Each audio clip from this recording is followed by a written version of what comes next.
trying to learn it sometimes.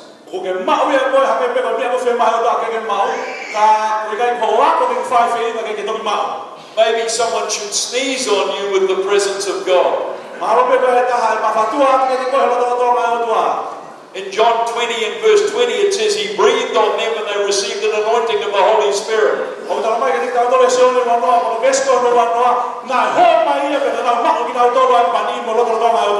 Just the breath of God can change your world. That's why I say let's open our hearts up and receive the breath of the Holy Spirit tonight.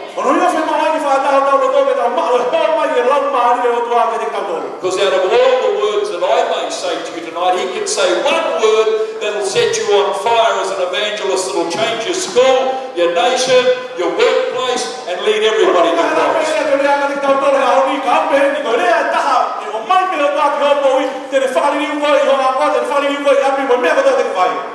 Come on, some of you need to be like Gideon, and you're scared to get out of the wine press, but God says, get out of the wine press, I'm sending you.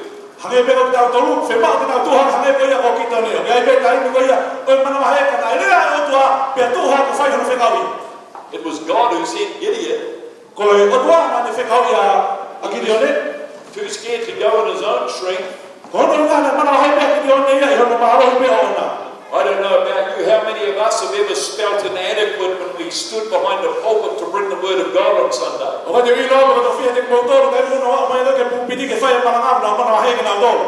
How many of us have ever felt inadequate when there's a broken person in our workplace who wants you to pray for them and help them and we didn't know what to do?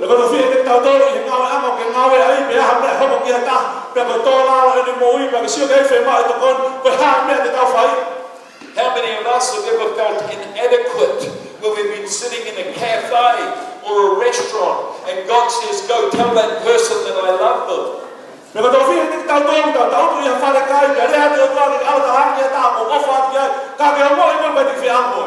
And ever you want to feel inadequate, that's a good time to feel it.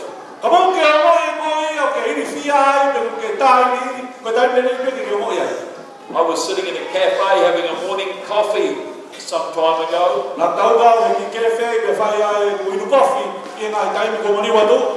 And the Holy Spirit said to me, I want you to go over and tell that man that I love him. And I don't like it when God speaks to me. You may like it, but I don't like it.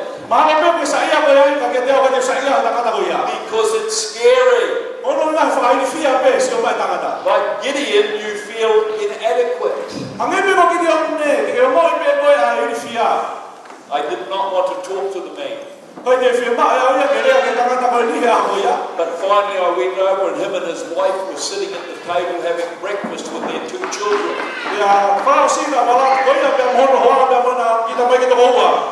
And when I went across to speak to him, I didn't know what to say. You felt like you needed some help. But the best help you'll ever get is the Holy Spirit. And He says, I will never leave you nor forsake you. And even when you feel like you're on your own, He's right there beside you. And I said to the man, I said, listen, I don't know why I'm telling you this, but God told me to come and tell you that He loves you.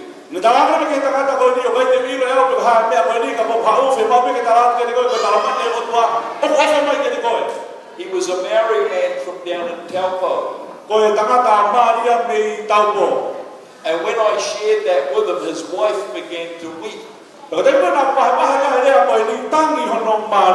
I said, why are you crying?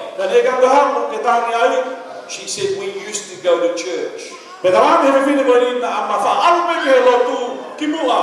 But since we got married, we've never been to church. And our lives are broken now. My husband's unemployed. And I said, let's believe God for a miracle right now. Ya le la tu ke tau tu ye wa ko manga And I prayed for them and led them back to Christ, and it revolutionized their lives. ya Lotu ma ki na ta ke kina na foki ki he ki. And God wants some people who feel inadequate like Gideon did, but are ready to go and do something great for O God. fi ma we o wa ya ha kai be la o mo ma ma he mo tai ni ha me ko ki ne ke le a o ke ba te ke a lo fa ma o ya a o. A lot of people think David had it all together. Lai mo ka ka ko fa ko te vi ta na ho mai be ko spa na ko. But the Bible would prove that David didn't have everything together.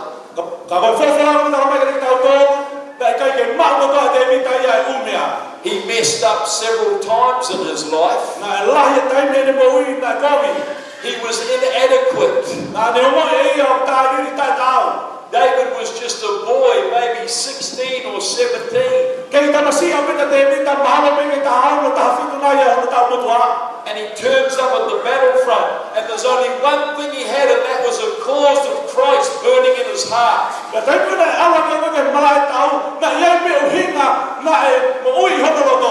That he could bring change to his nation. I believe there are people here right now in this meeting who are ready to bring change to New Zealand.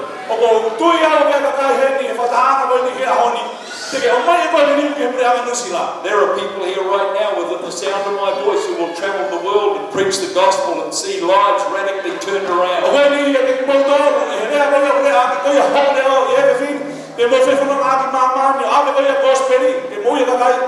Some of you feel like, I can't do it. Some of you feel inadequate.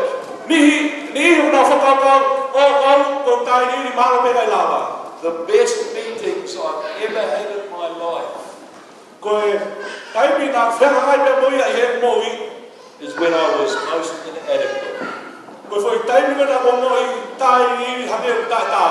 When I didn't know what to say, God moved by His power.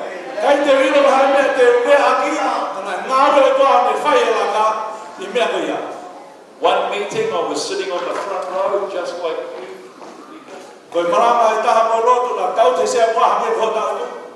And I was meant to be the preacher. And as I was sitting there and they were singing, I was suddenly overcome by the power of God. And I fell to the floor and started weeping uncontrollably.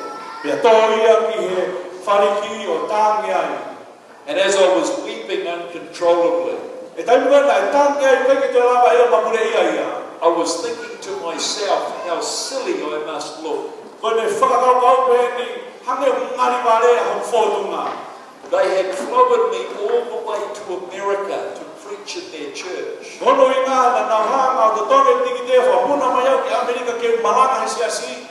And they thought this Kiwi evangelist was going to bring a great word to them.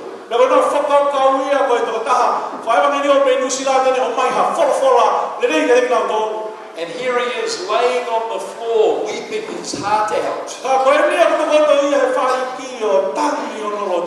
When the singing finished, I thought how stupid I must look.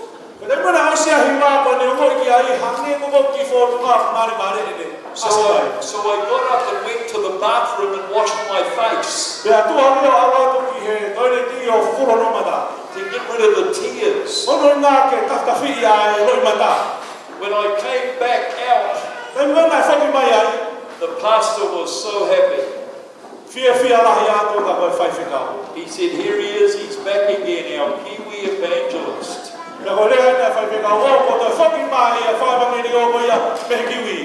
He invited me up on stage, and as he handed me the microphone, I suddenly burst out crying again. How would you like that to happen tonight? And I fell to the floor, and I was weeping my heart out. And I couldn't stop crying. And I had nothing to cry about. Kai ki te ilo mo hane whai ai e ni tangi. But God was showing me the pictures of broken people. Tana hana e kua whahane kia te ia e